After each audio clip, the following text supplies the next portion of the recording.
Hello all you freedom-loving people. Welcome to another episode of Front Page. I'm your host, Scott Cameron Goulet. Twitter CEO Jack Dorsey has resigned. While this does not guarantee a change in Twitter's policies, it's clearly welcome news for the market. A judge has halted the Biden administration's vaccine mandate for healthcare workers. Although the ruling only applies to 10 states, it gives everyone a ray of hope. Miracles can happen if one doesn't give up hope. The mind is much more powerful than we know. A yoga instructor was stranded in the mountains while hiking, and she miraculously survived 48 hours in the freezing cold. So, how did she do it? Okay, let's get into it. Twitter founder Jack Dorsey is stepping down as CEO effective immediately. Twitter's Chief Technology Officer Parag Agrawal will assume the Chief Executive role. Dorsey stated that this was his own decision. He said, "This is my decision and I own it. It was a tough one for me." Dorsey will remain a member of Twitter's board of directors until next year when his term expires. Dorsey is also CEO of Square, a payment firm. When CNBC first reported on Dorsey's plans to step down on Monday, Twitter stock rose 11%. At the end of the day, shares of Twitter closed at just 3% lower. This is actually the second time Dorsey has left Twitter. He was the social media giant CEO until 2008 when he was pushed out. Then he returned in 2015 after former chief executive Dick Costolo stepped down. Since Dorsey came back as CEO in 2015, Twitter's stock price has risen 85%. On November 29th, federal judge Matthew Shelp halted the Biden administration's COVID-19 vaccine mandate for healthcare workers. He ruled that Centers for Medicare and Medicaid Services, the CMS, lacks the authority to impose such a broad mandate to require approximately 17 million workers to get the shot or face termination. Shelp wrote in his ruling, "Congress did not clearly authorize CMS to enact this politically and economically vast, federalism-altering and boundary-pushing mandate which Supreme Court precedent requires." The ruling applies in Missouri, Nebraska, Alaska, Arkansas, Kansas, Iowa, Wyoming, South Dakota, North Dakota, and New Hampshire. It certainly is a victory for healthcare providers in these states that receive Medicaid funding. But Missouri Attorney General Eric Schmidt said that there's much more work to be done. He said, "Let me be clear. My office will not back down in this fight. I will continue to push back every step of the way on the tyrannical overreach of government that we've seen every single time and in every level of government." In November, Disney's video streaming platform, Disney Plus, launched in Hong Kong. Sharp viewers were quick to notice that season 16, episode 12 of The Simpsons was missing in its catalog. The episode Goo Goo Gai Pan was first broadcast in 2005. The Simpson family travels to Beijing, where Marge Simpson's sister tries to adopt a baby in China. In one scene, the Simpsons visited Beijing's Tiananmen Square, the site of the deadly massacre of June 4, 1989. The plaque on the show reads, "On this site in 1989, nothing happened." The sign refers to the CCP's relentless efforts to cover up the massacre of pro-democracy students. The episode also contains scathing commentary on the communist suppression of Tibet and on Mao's killing during the Cultural Revolution. It is unclear whether Disney Plus was instructed by Chinese communist regulators to remove this episode. Hong Kong was originally an international financial center. Territorial control was returned to mainland China in 1997. Beijing signed the Sino-British Joint Declaration promising Hong Kong a one-country, two-systems government for 50 years. This included freedom of speech, assembly, and religion for Hong Kong residents.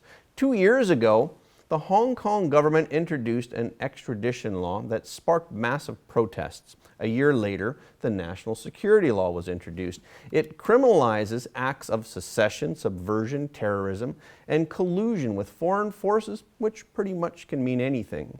Then, Hong Kong passed a new censorship law to safeguard national security. During the pandemic, authorities also banned rallies commemorating the Tiananmen Square massacre. The latest censorship of The Simpsons adds another mark to Hong Kong losing its freedom. Hong Kong protesters are supported in democratically ruled Taiwan.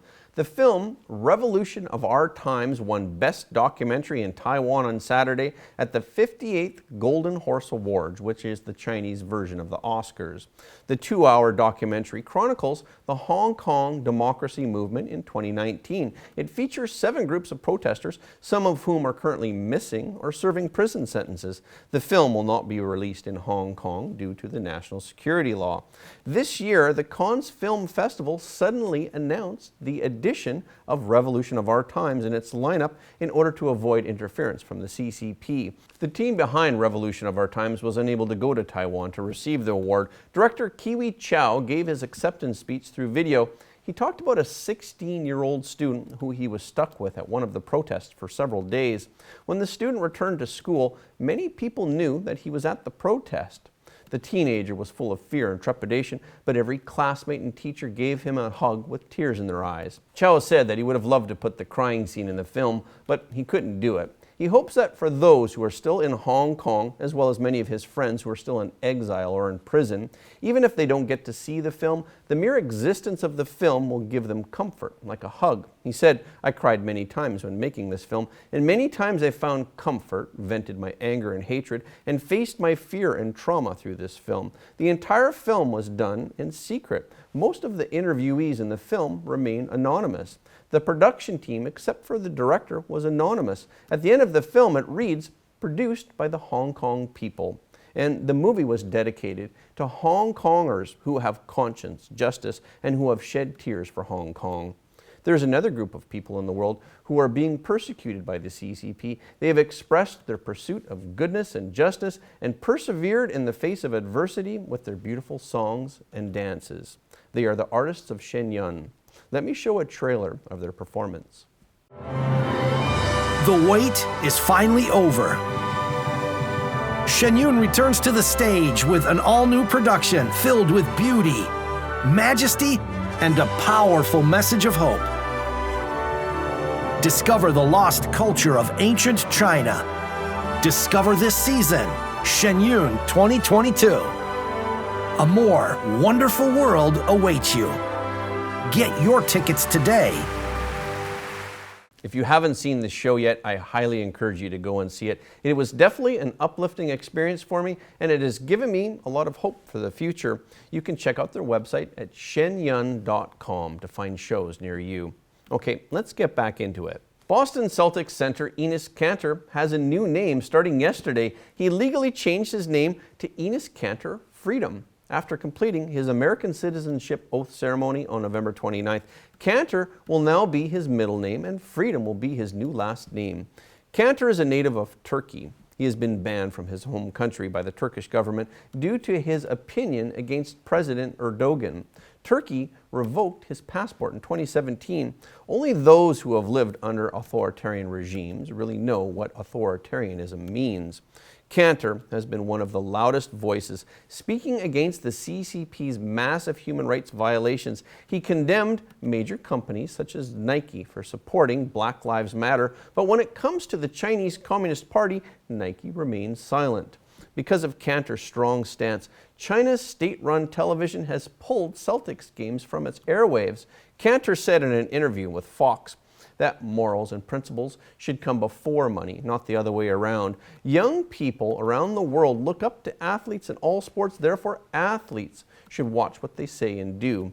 Even though most professional sports are silent about the CCP's human rights violations and they make no accusations against the CCP's leadership, Kanter said someone has to do it.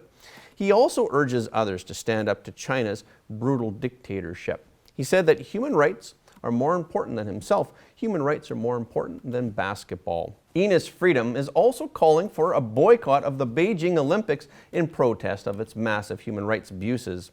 The US and other Western countries are considering the possibility of a diplomatic boycott. With this news floating around, the CCP's official media quickly released a statement saying that it never invited American politicians to the games in the first place. The CCP's statement was probably made to save face in front of its home crowd. China's Xinjiang region produces a fifth of the world's cotton. Xinjiang is also where a large population of the persecuted Uyghur minority lives. There is mounting evidence that the Uyghurs are subjected to forced labor by the CCP. As a result, the U.S. passed the Uyghur Forced Labor Prevention Act in 2020. It bans imports of all cotton and tomato products from the Xinjiang region. The European Commission also proposed a similar import ban. However, the ban is not so easy to execute due to the complex supply chains. For example, the source of raw materials might be obscured. Manufacturers can hide their sourcing or combine different sources of cotton.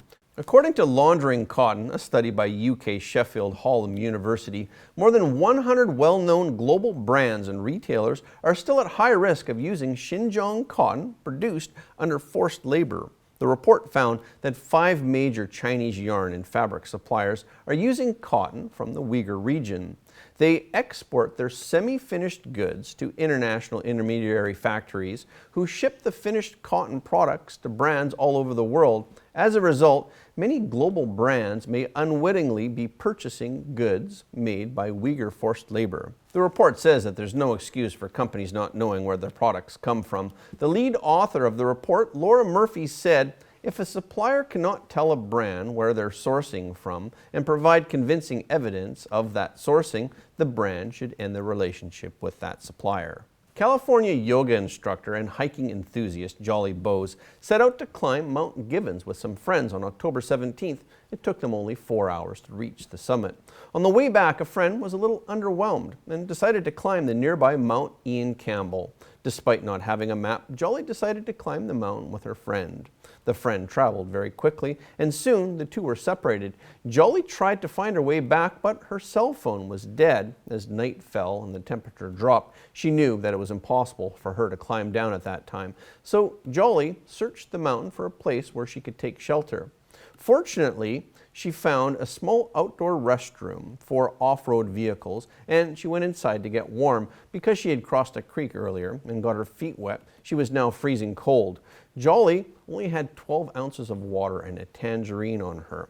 The temperature quickly dropped to 14 degrees Fahrenheit. Despite the danger of the situation, she did not feel fear. The calmness of mind that she gained from her meditation training helped her get through.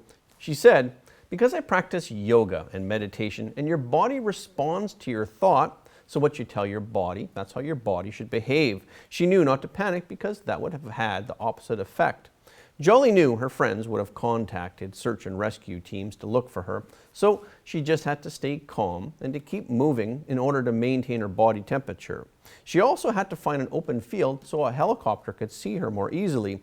A helicopter finally did see Jolly after she had been trapped alone in the mountains for 48 hours. When the rescuers arrived, she was still able to walk to the helicopter by herself. Tony Bodie of the Fresno County Sheriff's Office said that Jolly's story was incredible. Story's incredible. She's an amazing woman and a story of perseverance. I think she shows how powerful the mind is. But this frightening encounter did not deter Jolly. She remains confident about future hikes and has already planned her next trek, only this time with maps and extra cell phone batteries. Jolly's dauntless spirit and mental fortitude in the face of adversity demonstrates the power of positive thinking and meditation, something that I hope that we all take more seriously. Okay, this is our show for today. Thank you for tuning in. If you like what you heard, please don't forget to like and subscribe this video and share it with your friends and family, because everybody deserves to know the truth. Again, thank you for watching Front Page, and we will see you next time.